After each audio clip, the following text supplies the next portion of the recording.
Hello दोस्तों, नमस्कार। स्वागत है आपका आज के इस नए वीडियो में। आज हम बात करने वाले हैं भारत की एक स्पेस एजेंसी इसरो के बारे में। जैसा कि हम सभी भारतीय जानते होंगे कि इंडियन स्पेस रिसर्च ऑर्गेनाइजेशन, जो कि एक भारतीय स्पेस संस्था है, उसने अभी कुछ दिन पहले मतलब 23 तारीख को न्यूज़ निकल के आती है कि केंद्रीय मंत्री जितेंद्र सिंह, जो हमारे स्पेस कार्यक्रम के मंत्री हैं, उन्होंने कहा कि जल्द ही उड़ानें शुरू होंगी जो कि सिविलियंस को लेके जाएंगे स्पेस में टूरिज्म के लिए, with Gaganyaan mission just like SpaceX. जैसे कि स्पेसएक्स कुछ दिन पहले अपना कुछ मिशन लॉन्च किया था, नासा के एक मिशन था एक्जियम। जो ये सब मिशंस हैं, ये सब केवल सिविलियंस को ले जाने वाले थे। नासा का जो मिशन था, हम आपको बता दें इसी वक्त कि नासा का जो मिशन था वह दुनिया के टॉप बिजनेसमैन जो थे, जैसे जिसमें एक जेफ बेजोस भी थे जिसका खर्चा 420 करोड़ रुपया लगभग पड़ा था, उनको ले जाके वो स्पेस में टहलाए थे। स्पेस टूरिज्म का एक वो द्वार खोले थे। तो अगर हम देखा जाए तो इसरो भी कह रहा है कि स्पेस टूरिज्म गगनयान के साथ चालू किया जाएगा। गगनयान मिशन के बारे में हम आपको बता दें कि इसकी उद्घोषणा जो है मोदी जी ने 2018 में की थी। जो प्रोजेक्ट चल रहा था वो हाल ही में लॉन्च होने वाला है। अगर देखा जाए न्यूज़ 18 हिंदी क्या लिख रहा है कि भारत में जल्द कर सकेंगे अंतरिक्ष की सैर, इसरो स्पेस टूरिज्म पर तेज़ी से कर रहा काम। देखिए, स्पेस टूरिज्म बहुत वो हो जाता है किसी देश के लिए, बहुत एक शक्तिशाली देशों में गिनती होने लगती है किसी देश की। अगर आपके पास स्पेस टूरिज्म भी है, अच्छी खासी आपके पास स्पेस कुछ ज़्यादा जानकारी अन्य देशों के अपेक्षा। जैसे दुनिया में आप लोगों को पता होगा, दुनिया में कुछ प्रसिद्ध स्पेस एजेंसियों का नाम चलता है। जैसे इसमें नासा हो गया, नासा का आप लोग सुनते होंगे, अमेरिकन स्पेस एजेंसी। भारत का इसरो हो गया, और ऐसे अन्य देश के कुछ हैं। तो देखिए यहाँ वियॉन, एक अंतर्राष्ट्रीय न्यूज़ चैनल, वो लिख रहा है कि ISRO developing indigenous space tourism capabilities says Indian minister, how credible is it. अगर देखा जाए तो इंडिजिनस मतलब हम अपना घरेलू काम कर रहे हैं कि हम अपना घरेलू तरीके से अपने देशवासियों को अपने उसमें टहलाने ले जाएंगे। और इसी के साथ एक खबर निकल के आई, गगनयान मिशन।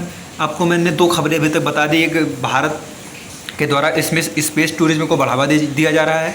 दूसरी बात ये निकल के आई कि इसरो ने एक लॉन्च पैड बना रहा है, इसरो तमिलनाडु में। आपको बता दें कि पहला जो हमारा तमिलनाडु के पास ही आंध्र प्रदेश में श्रीहरिकोटा लॉन्च पैड था, स्पेस का लॉन्च पैड था। उससे अगर देखा जाए तो वो श्रीलंका, देखिए यहाँ ये दिखाया जा रहा है।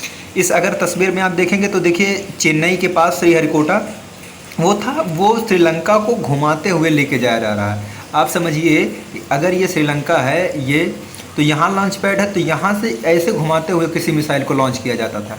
अब इतनी दूरी जो थी, अगर यहाँ आप देख पा रहे हैं तो ये 1633 अर्थात लगभग 1634 किलोमीटर पड़ जाती थी, जो कि ज़्यादा दूरी।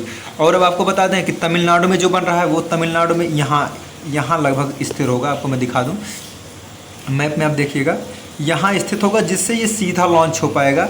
और ये जो हमारी दूरी ये 1633 किलोमीटर की बढ़ रही थी, वो 1633 किलोमीटर की दूरी ख़त्म हो जाएगी। तो अगर बात करते हैं इंडियन स्पेस रिसर्च ऑर्गेनाइजेशन के बारे में, इसरो के बारे में, तो इसका हेडक्वार्टर है वो बेंगलुरु में स्थित है। अगर इसके फाउंडेशन का बात की जाए, ये कब फाउंड किया गया, तो ये 15 अगस्त 1969 को। और जो फाउंडर इसके थे भारत के एक बहुत प्रसिद्ध वैज्ञानिक विक्रम साराभाई जी। इसका अगर बजट की बात की जाए 2022-23 का, जगह 13,700 करोड़ अर्थात 1.8 बिलियन डॉलर इसका बजट किया जाता है। अगर इसका पेरेंट ऑर्गेनाइजेशन देखा जाए तो डिपार्टमेंट ऑफ स्पेस वगैरह, ये सब आपको जाना चाहिए। अगर बात की जाए न्यूज़ में क्यों है, तो अगर हम देखते हैं कि केंद्रीय मंत्री जितेंद्र सिंह ने रविवार को कहा कि भारत में स्पेस टूरिज्म बहुत जल्दी संभव होगा। उन्होंने बताया कि भारतीय अंतरिक्ष अनुसंधान संगठन यानी इसरो पृथ्वी की निचली कक्षा के लिए मानव अंतरिक्ष उड़ान क्षमता के प्रदर्शन के माध्यम से अंतरिक्ष पर्यटन की दिशा में स्वदेशी क्षमताओं को विकसित करने की प्रक्रिया में है। स्पेस टूरिज्म वर्तमान में काफ़ी महंगा है। अब मैंने आपको बताया, देखिए एक्जियम स्पेस ने 3 बिजनेसमैन को इंटरनेशनल स्पेस एजेंसी की यात्रा कराई, स्पेस स्टेशन की यात्रा कराई। रिपोर्ट की माने तो 420 करोड़ रुपया खर्च हुआ, जिसको मैंने आपको पहले बता दिया।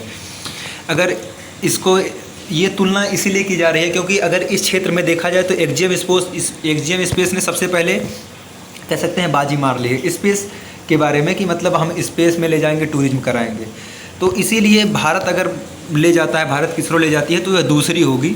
हालांकि दुनिया में पहले का महत्व ज़्यादा है और अगर दूसरे का महत्व कम है। अगर बात की जाए कि हाँ नया लॉन्च पैड बन रहा है तो वह तमिलनाडु में कहाँ बन रहा है, तो ये देखिए कुलशेखरापट्टिनम एक स्थान है तमिलनाडु का। आप इसको नोट कर लीजिएगा क्योंकि ये इंपॉर्टेंट हो जाता है आपके लिए कि पूछ सकता है किसी वनडे एग्जाम में या किसी बड़े एग्जाम में कि हाँ वो कहाँ स्थापित किया जा रहा है नया स्पेस, इसरो द्वारा नया स्पेस स्टेशन।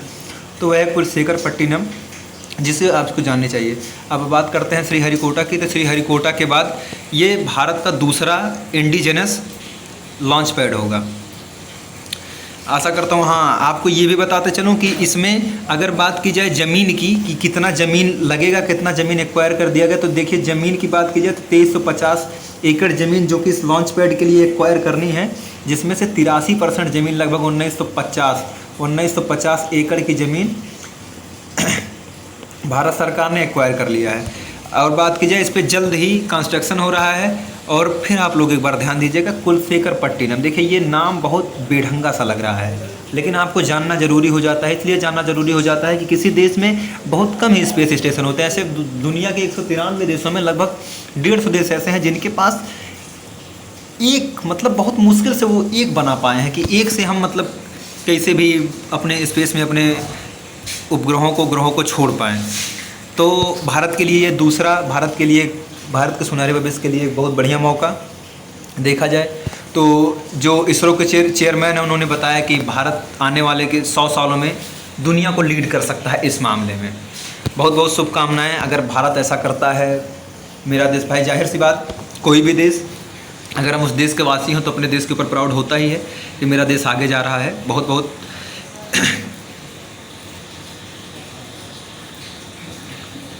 आशा करता हूँ आपको ये खबर बहुत अच्छी तरीके से समझ में आई होगी। अगर आपको ये खबर अच्छी तरीके से समझ में आई हो तो अपने दोस्तों के साथ शेयर करना बिल्कुल ना भूलें। बहुत बहुत धन्यवाद, बहुत बहुत आभार आपका। जय हिंद।